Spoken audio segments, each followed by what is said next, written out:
So that just like a powerful river, it can be channeled, it can be dammed, it can be used under the control of your Spirit. Father, we commit this time to you, that you may speak to us in a very practical way about a very practical part of our daily life. Because you are interested with our daily life. You're interested with how we handle your resources. Father, teach us. In Jesus' mighty name, we seek your protection from all evil men, from all evil spirits, from all malicious plan of the devil against his assembly. We frustrate all that in Jesus' mighty name.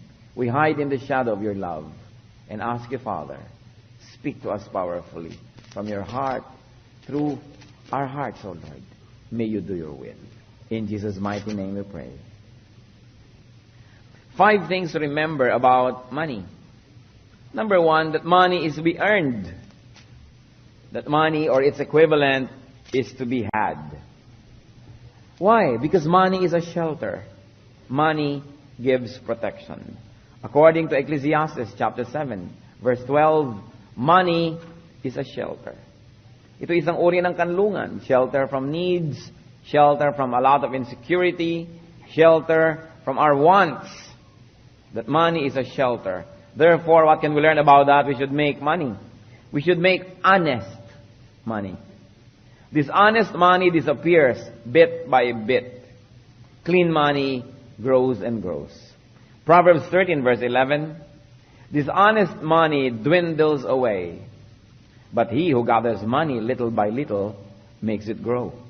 Ano pong ibig sabihin ng little by little? Hindi naman yung gino-glorify yung napakabagal nating gumawa ng kabuhayan o napakabagal nating maghanap buhay. Kundi little by little in the sense that it is not quick money. It is not money that is quickly earned through very devious means. Ibig sabihin talagang tiyaga, honest, pinaghirapan. Pero daw dishonest money ay nauubos agad o nawawala. And what can that mean? It doesn't mean na physically nawawala, although it can also mean like that. But it can mean also that dishonest money nawawala ng value, nawawala ng halaga. Na habang dumadami, mas kumukonti yung ating capacity to enjoy it. Or, hindi na nakakukuha na tayo paligayahin, pasayahin, bigyan yung mga kailangan, nagawala ng katuturan because it is dishonest. That's why while the Lord teaches us that it is good to be enterprising and productive, it must be done in an honest way. What can we glean from this first group of verses? Strive for honest ways to earn money. Kung minsan sa mga spiritual na people, parang bad word yung money, parang very materialistic naman. Pero makakarating ba kayo dito ngayon kung wala kayo niyan? Makakasupport ba tayo ng gawain ng Panginoon kung wala tayo nun? Meron ba tayong maita-tithe and offering kung wala rin tayo nun? Hindi po masama yung money. Because it is a blessing from God. That's why it is important to understand it thoroughly from a very, very biblical point of view. What else can we know about money and to remember about money? Money is to be multiplied. We don't make money, God gives money, but what we do is, through our God-given gifts, through hard work and honesty, to make it grow. Money is to be invested, not just spent. Nakita niyo po yung mga taong laging walang pera, yung mga taong pag nakakahawak ng pera, ang iniisip ay gumastos. Hindi na iisip mag-invest. Nagkaroon ng 1,000 pesos, hindi bumili ng 3 kawali, bumili ng isang piling na saging na sabat, gawing banana cue at itinda. O kaya nagkaroon ng several millions, ang iniisip agad ay bumili ng isang island, mag-member ng isang club, hindi iniisip na mag-invest at magnegosyo. Money is to be multiplied. God loves seeing money being multiplied.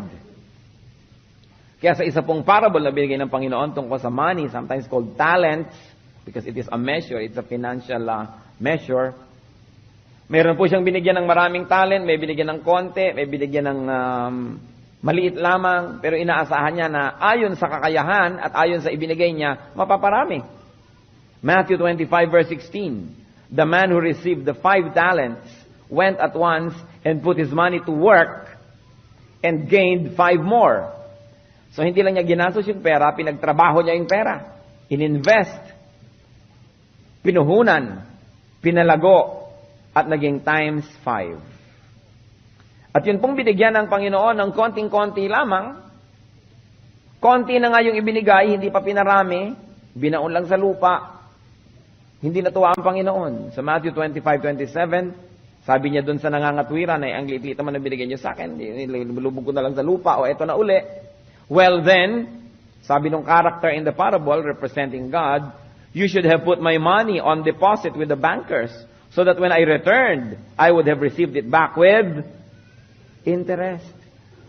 Ayaw mo pala ka na mamuhunan, ayaw mo ikaw mismo yung magtrabaho at magnegosyo, sana man lang binigay mo sa bangko, magka-interest man lang. Ang gusto ng Panginoon, ang binibigay niya po sa atin na pera, ay lumalago, hindi na uubos. Why? Because the Lord multiplies blessings, and the Lord loves multiplying blessings.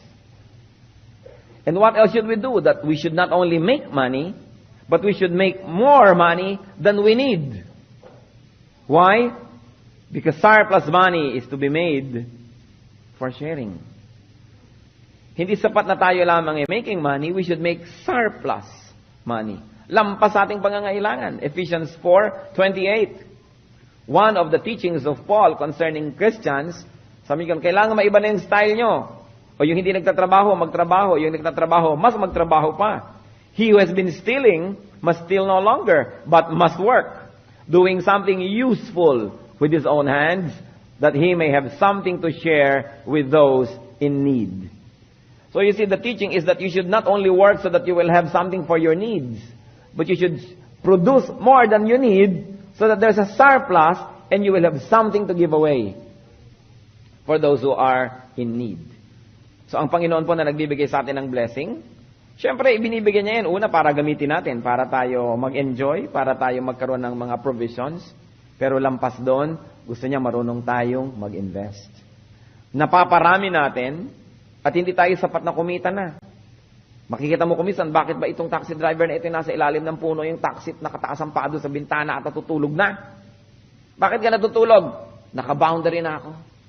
Tama na sa kanya maka-boundary. O bakit na magsisini na itong tindera sa palengke?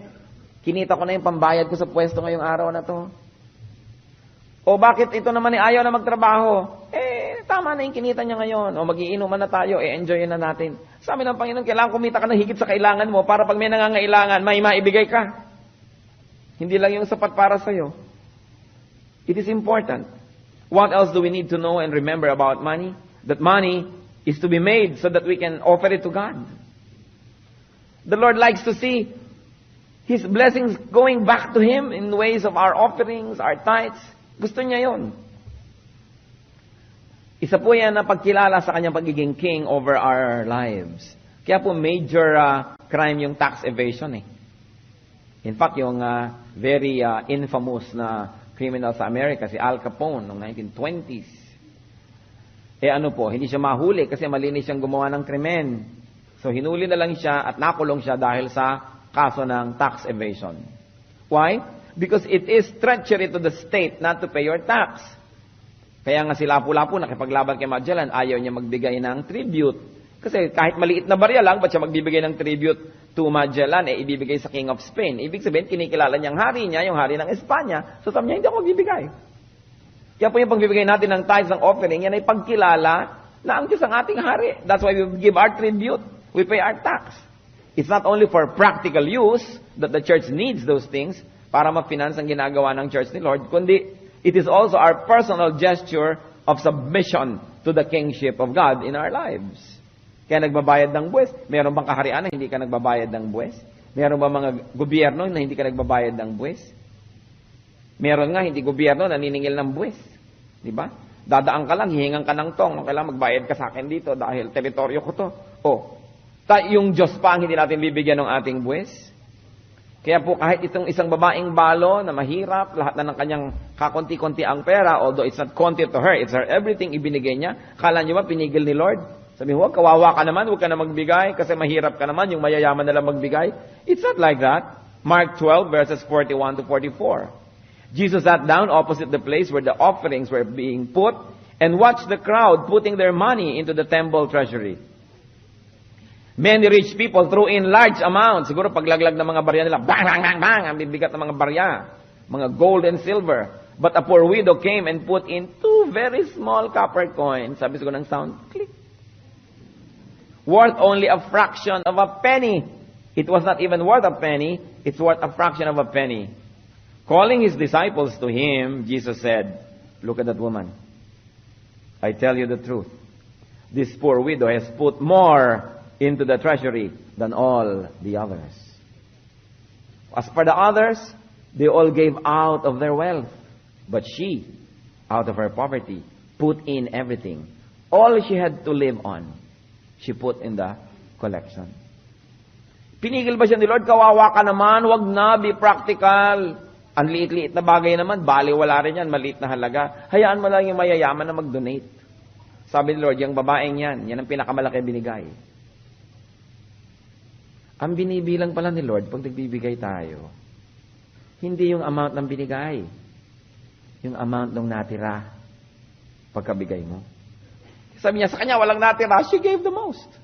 Ang nakaka-impress pala sa kanya, yung kung ano yung natira, hindi ko ano yung binigay mo lang. Nagbigay ka nga ng marami, and dami, lalo naman palang naiwan sa'yo.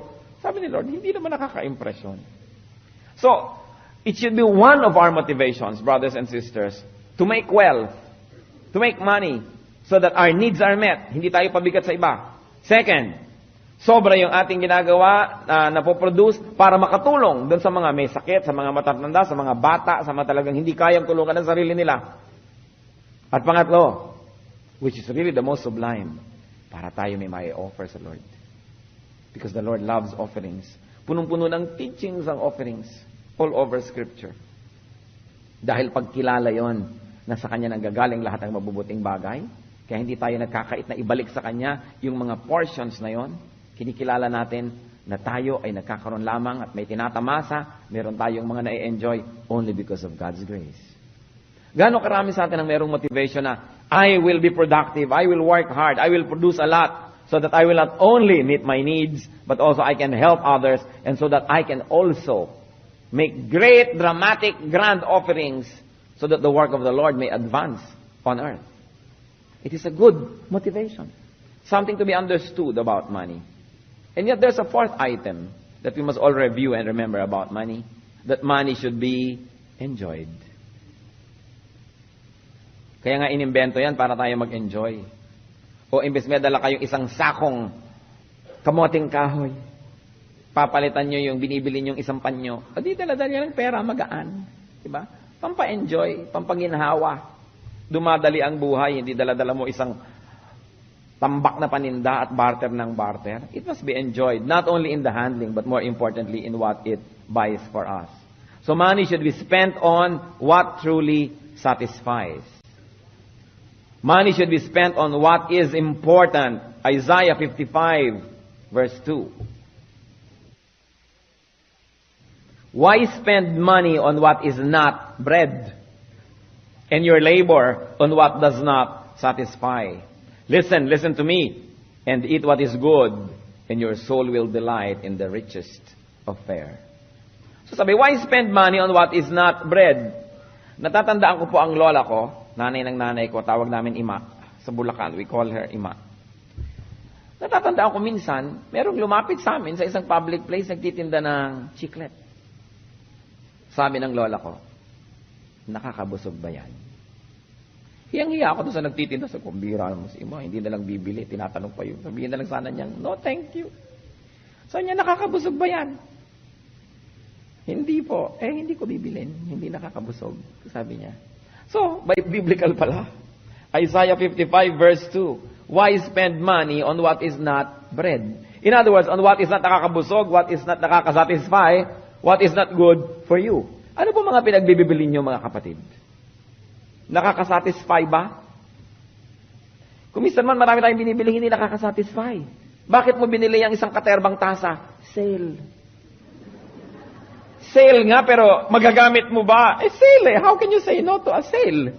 Pero nakakasatisfy ba? Ilalagay mo lamang sa bodega mo pagkatapos, pampasikip. So why spend money on what does not satisfy?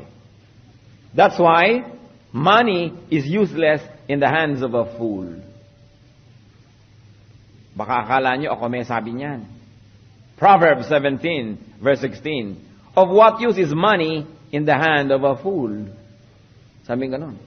Anong katuturan? Proverbs 17:16. Anong katuturan ng pera kung ang may hawak ay hindi marunong? So one of the practical things we can learn, do not give money to fools. Meron kayong mga kamag-anak, meron kayong mga bibigyan, pipiliin nyo, sinong bibigyan ko? Bibigyan ko ba itong marunong o di marunong? Sasayangin lang ito eh. Kung ibibigay ko sa hindi marunong, anong bibilin mo? Bread ba? Nakakabusog, nakakapagpatalino, nagbibigay ba sa atin ng comfort? O ano? Drugs, mommy, talaga nakakasatisfy. Satisfied ka na ilang minuto, tapos ilang araw kang wasak. No? O anong bibilin mo? Anin mong pera? Kaya po marami mga tao hindi marunong mag-handle ng pera. Nung pinayaman, bibili ng kondo, doon itatago ang 3 kirida, tigit-tigis ang floor. Di nga naman nakikita-kita. O, ganun ba ang paggamit ng pera? Bibigyan ka ng Panginoon ng pera, anong gagamitin natin? Magiging tayong mataas, magiging tayong mayabang. So, anong nangyayari? Binabawi. Because, ang sabi ng Bible, of what use is money in the hand of a fool? So, you want to keep money? Kung binibigyan tayo ng Lord, be wise. Dahil ang hindi wise, binabawian ng pera. Naibigay na nga sa kanya, babawiin pa. Kasi, hindi bagay ang pera sa hindi marunong. Ako ba may sabi nun? No. Proverbs 17:16. Of what use is money in the hand of a fool? Kaya kumisan, meron tayong mga moments sa matalino tayo, tama ang ginagawa natin, nagdati ka ng pera, pero are we always wise? Because if we stop being wise, that money will be taken back. Binabawi. Hindi bagay ang pera sa hindi marunong. Kaya nakikita niyo po, kanino ba lumalapit ang pera? Di ba sa marunong? Sa marunong maghanap buhay, sa marunong magtiyaga, sa marunong magnegosyo. Yung mga hindi pa kinikita, ginagastos na, binabali na, hindi magkakapera kahit kailan. Laging ubos, laging kulang. Kasi hindi nag-i-invest. Alam niyo, paano ko mag-i-invest? Ang unti-unti. Yung mga amo ninyo ngayon, suriin ninyo, once upon a time, hindi rin mayayaman yan. Nagyamanan lang kasi marunong sa buhay. May hindi yung minana niya. O yung kanina niya minana, sa ninuno niya. Alam mo, ipinanganak yung ninuno niya, dala-dala rin yung pera. Kasi maraming hindi marunong. Pag nagkakapera na, hindi na marunong. That's why one generation is very wise and makes a lot of money, works very hard. The next generation enjoys that money and continues to work half-heartedly hard. And then the third generation sells it all. Di ba marami siguro tayong mga kilala, nagpakahirap-hirap yung mga lolo't lola na magpundar. Yung mga anak naman, ginamit yon, tinuloy ang konting negosyo. Pero yung mga apo na hindi nakilala yung mga lolo nila na nagpundar, gasta dito, gasta doon, benta dito, benta doon, ubos. Kasi hindi bagay ang pera sa hindi marunong.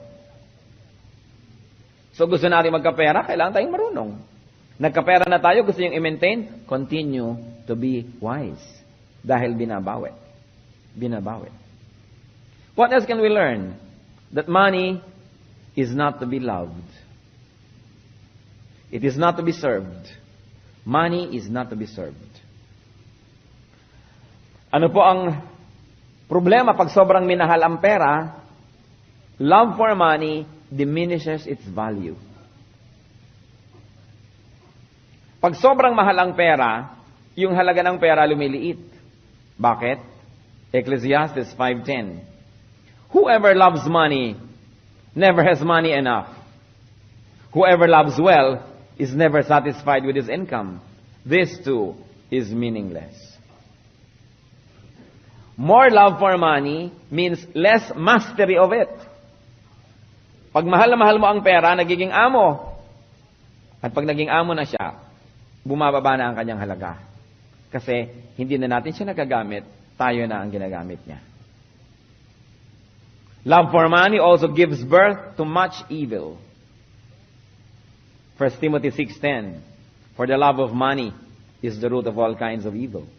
Some people, eager for money, have wandered from the faith and pierced themselves with many griefs.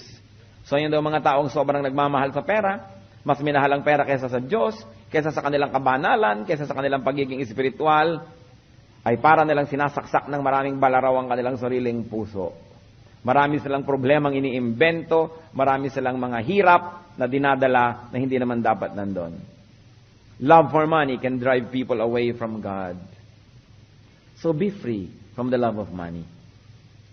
Only love making money, love giving money away, love spending it correctly, but don't love it. Walang katuturan yung perang hindi ginagasta. Kailangan ginagasta sa tama, sa mabuti, sa marunong na paraan. At kung hindi ginagasta, ini-invest. Pero kung ginagasta sa mali, walang nangyayari. Hebrews 13 verse 5. Keep your lives free from the love of money and be content with what you have, because God has said, never will I leave you, never will I forsake you. May connection yung people's love for money at saka yung sinasabi ni Lord na never will I leave you, never will I forsake you. Who are the people who love money to the point that they hate other people, that they hate their own godliness? Who are the people who love money so much that they will do everything and anything for it? People who forget that God said, I will never leave you, I will never forsake you. So ang ginagawa nila sa pagsisecure ng future nila, sa pagsisecure ng need nila, kahit na masagasaan ang espiritu nila, ang kaluluwa nila, ang ibang tao, ang Diyos, sige na, dahil lang gusto nilang maging secure. Pero ang sabi ni Lord, gusto mo maging secure? Ako na nagsasabi, I will never leave you. I will never forsake you. So sino po yung secure na tao? May pangangailangan yung kapwa ko, meron naman ako dito, ibibigay ko ba o hindi? Pag sinabi kong hindi, kailangan ko yan bukas, di para mo nang sinabi rin na wala naman si Lord bukas. Ako lang mag-isa, so talagang magpapaka-wise na ako, akin na lang to, pasensya ka. So yung tao naniniwala na ang Panginoon ay kumikilos at nandun ang Panginoon, sabi niya, I will never leave you, I will never forsake you. He will not love money more than He will love people who have a need right now. Hindi naman ibig sabihin, lahat ko na, ibibigay ko na sa'yo, tas bukas wala ako tuloy. But we should share. Because we believe that if we use money correctly, God will replace it. So huwag kang matakot. Kung minsan gustong-gusto mo, mahal na mahal mo yung pera, huwag natin gastusin, baka tayo magipit bukas. Pero kung alam mo na yun ang inuudyok ng Panginoon, yun ang tama, it is a spirit-led. Go, expense, go on. Because sabi ni Lord, I will be there tomorrow. Ang nakakatakot lang po, mga kapatid, yung gagawa ka ng bagay na hindi gusto ng Diyos. Kasi hindi niya i-replenish ang support mo, ang funding mo. Wala na tuloy. That's why it is important to always be very prayerful and let God speak to you. Sa inyo pong private finances, sa ating church finances, kung may responsibility kayo, mga company finances, lalo na sa gobyerno kayo, may hawak kayong pondo ng bayan, we should all be very submissive to the righteousness of God. At willing tayong makinig sa kanyang mga babala kung nagkakamali tayo. But don't love money to the point na nagbibingi-bingihan tayo sa pangangailangan ng isang emergency need na nagbubulag-bulagan tayo sa pangangailangan ng ating kapwa kasi gano'n na lang pag-ibig natin doon sa pera. Napaka-importante that we know when to let go. Money is not to be placed above God and above godliness. Matthew 6:24. No one can serve two masters. Either he will hate the one and love the other, or he will be devoted to the one and despise the other. You cannot serve both God and money. Money is to be used in our service to God. But God is not to be used in our service to money. Na wala na tayong ginawa kundi humingi sa Diyos. At tapos inaano naman natin yung binibigay sa atin. Sinasamba natin, iniimpok natin na para sambahin ang sambahin yun. Kailangan gamitin. The power of money is in its disbursement. Ang kapangyarihan ng pera ay nasa paggastos. Kaya dapat ginagamit natin yung kapangyarihan natin yun. Ginagastos natin sa tama. Sa tamang amount, sa tamang kakalagyan. Because if God is pleased, He will always replenish. Hindi naman nauubusan ng Diyos ng biyaya. Mauubusan ba yan? Hindi pwede. What we receive is not determined by God's lack of capacity to give. Because God is always able. What we receive is determined by our capacity to receive wisely. Kaya maraming nagkakaroon na, nababawi pa.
No one can serve two masters. So it is important that money is used for the service of the true master. Service for God. Lalong-lalo sa pagtulong sa mga kawawa. Lalo yung mga malapit sa atin, kapatid nyo, kamag-anak nyo, nangangailangan. Sa palagay nyo, bakit tayo binibigyan ng sobra ng Diyos? Ang Diyos naman is the greatest mathematician. Marunong mag-balance, alam niya yung accounting. Bakit sobra? Siguro dahil ipinapaabot sa atin para sa pangangailangan ng iba. Ngayon, sobra-sobra na, itinatago mo pa sa sarili mo. It diminishes its value. Kung minsan, ang dami-dami na, hindi ka pa rin satisfied. Dati, konti lang, masaya ka na. Ngayon, ang dami, hindi ka na satisfied. Nagiging walang katuturan. Napakahalaga. Money is not evil. Love for money is. But money by itself is not. Money is good. Money is a blessing. Alam niyo po, ang sabi ni Solomon, the wisest man that walked the face of the earth, Ecclesiastes 10:19, money is the answer for everything. Hindi po ba halos lahat na lamang ng pangangailangan ng tao, pera? Pag may tao nangangailangan, lalapit sa iyo, pera. May tatawag sa iyo sa telepono, pera. May iiyak-iyak sa iyo, pera. Puro pera. Sabi niya, money is the answer to everything. That's why it's good to have a lot of it. So that we can answer many things. And we can have a good shelter. But never are we going to love it above our godliness and above God. So we should make money. We should be productive.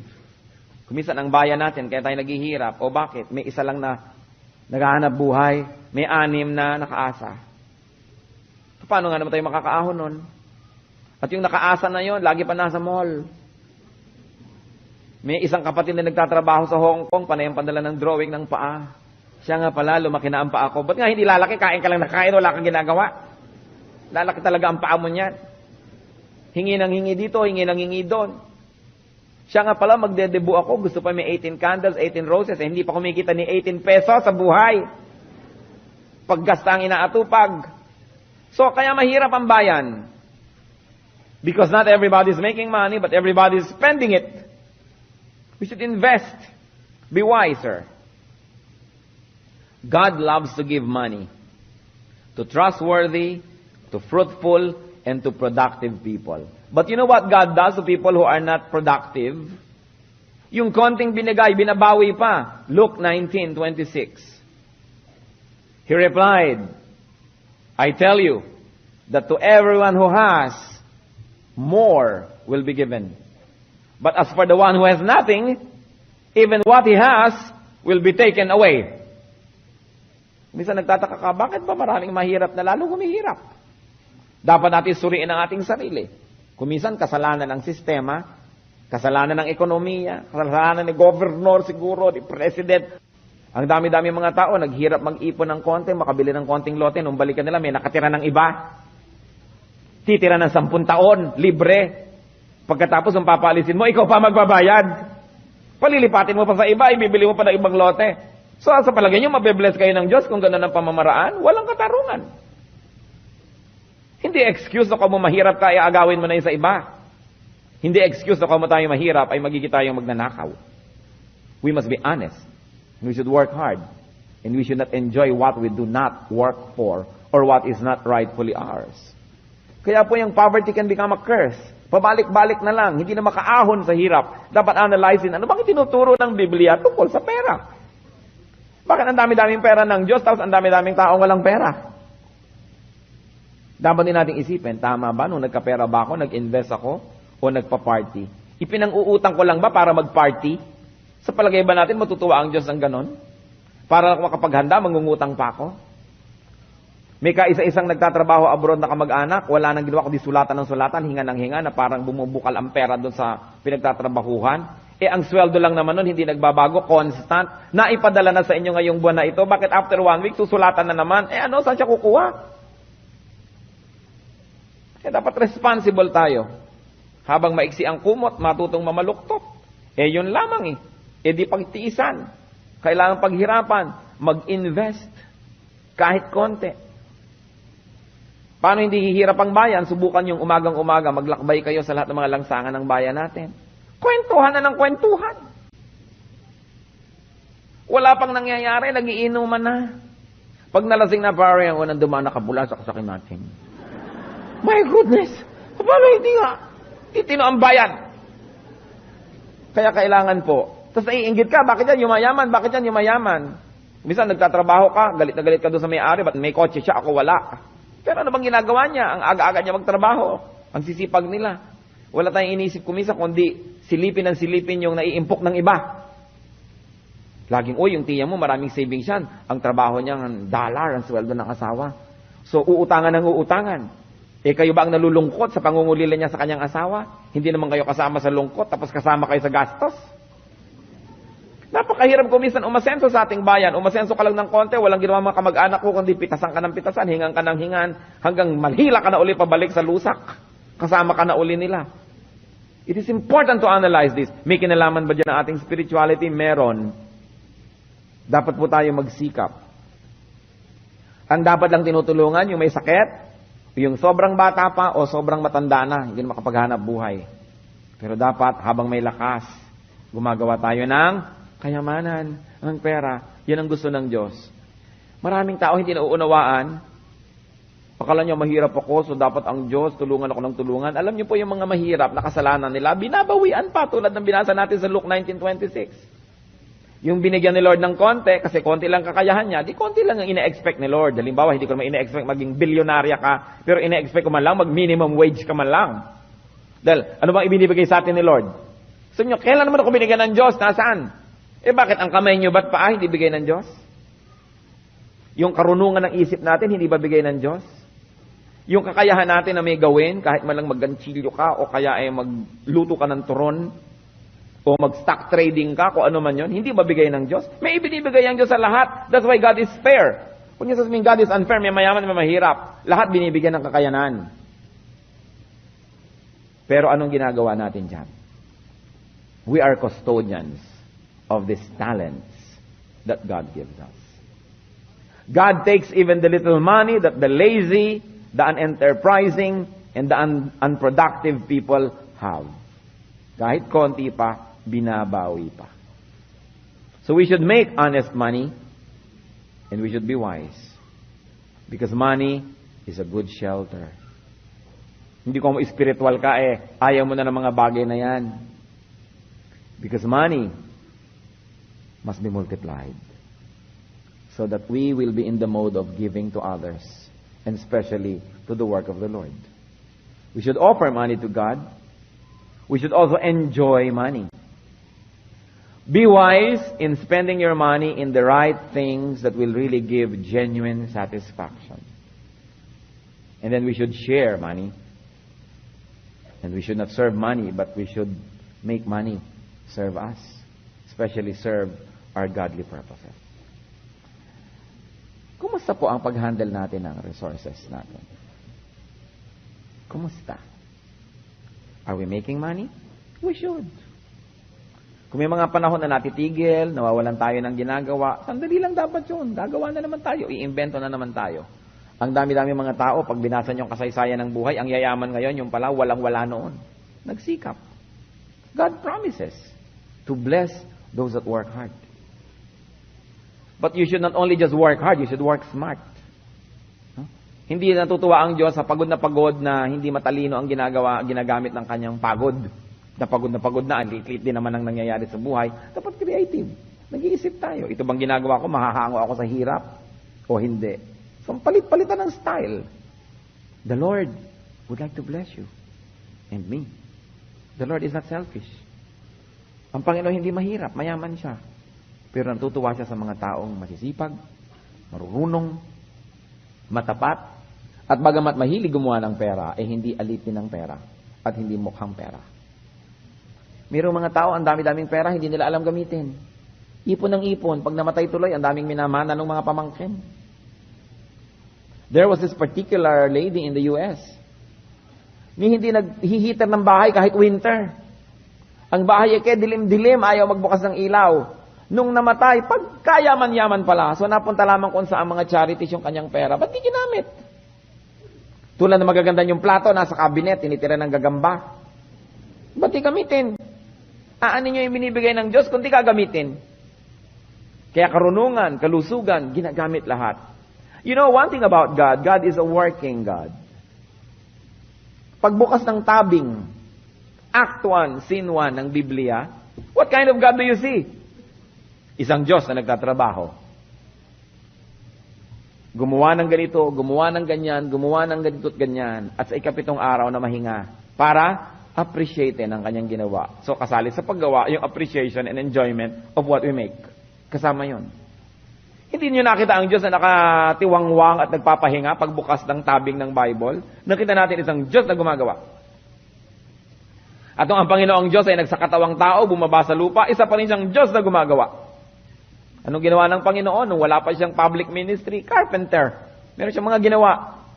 At pagkatapos nung nasa ministry na siya, lakad dito, lakad doon, punta dito, punta doon, namamangka, naglalakad, umaahon ng bundok, naglalakad sa mga disyerto, nagpapagaling ng mga may sakit, nagtuturo ng mga kailangan ng karunungan, itinatama ang mga mali, at ang climax ng kanyang ministry, nagtatrabaho pa rin, pinasan ang krus, at habang ipinapako, nagtatrabaho pa rin, nananalangin, hindi para sa kanyang sarili, kundi para sa mga nagpapako sa kanya. Sabi niya, Father, forgive them for they know not what they do. At talagang sobrang magtrabaho ang Diyos, namatay na nga, bumango pa muli. Para magtrabaho na naman, para i-bless na naman ang kanyang mga disciples, mag-utos, mag-manage. We should work. Alam niyo, ang mga tamad, hindi natin alam, ang sinasamba ng mga yan, si Taning. Pero si Taning pa rin, kasipag.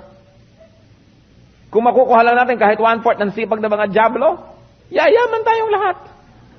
Dahil ang sipag nila hindi tumitigil. Nakita ninyo, ang sipag ng Diyos, ang sipag din ng kanyang kaaway, ngayon yung tamad, nasan? Neither here nor there. Kailangan ng tao masipag. Hindi tatamad-tamad. Kahit sa ministry, kahit sa inyong mga secular jobs, we always find ways to improve what we do. Hindi laging gano'n na lang ng gano'n. Let's bow before the Lord, church, and think about these things. You probably didn't expect we'll talk about money today. Pero yan ang meron kayong lahat ngayon. Di ba? Maikli, konti, marami. At yan ang gusto ng lahat. Yan nagtatrabahuan ng lahat. Banal mat hindi banal, it is important. God wants to bless you through money. But you've got to do it God's way. Ang gusto ko pong kumustahin while heads are bowed and we're pondering God's wisdom. Tayo ba ay maingat na humahawak ng resources? Tama ba ang pinupuntahan ng ating mga resources na ito? Pinakatama ba? Hindi lang tama, pinakatama sa lahat ng maraming tama. Marunong ba tayong magbigay? Marunong din ba tayong mag-enjoy? O puro kakuriputan sa sarili? Alam niyo po yung pag-enjoy ng blessing ng Diyos is a way of worship. Kasi habang ini-enjoy niyo, sinasabi, Lord, thank you for giving me this. Thank you for making me enjoy. You're really great. You're wonderful. It's an act of worship also. At pati ang paggastos ng resources sa tama is an act of faith. Kasi pinapawala natin yung resource, hindi na natin hawak. Naniniwala tayo na kung tama ang ginagawa natin, ang Diyos ang magpapalit. Even our expenses are acts of faith. Spirituality is in every form of our lives, even in the way we manage our finances. Be alone with the Spirit. Humingi tayo ng guidance sa Lord. Tama po bang ginagawa ko sa resources? Kung kulang, magtanong kayo sa Lord, ano po ba talaga ipamukha nyo sa akin ang mga hindi ko ginagawang tama? Bakit lagi na lang kung kulang samantalang mayamang kayo? Anong problema sa akin? Siguradong hindi naman sa inyo ang problema, di sa akin dapat. What's wrong? Baka masyado akong selfish. Hindi kayo natutuwa. Baka hindi ako productive, binabawian nyo pa. Matuwain ang Diyos sa mga productive and godly people.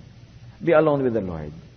At sa ating mga binibigyan ng extra resources, yan ay extra responsibility. Ano bang dapat natin gawin? Itanong nyo sa Panginoon kasi Kanya lahat yan, tayo tagahawak lamang.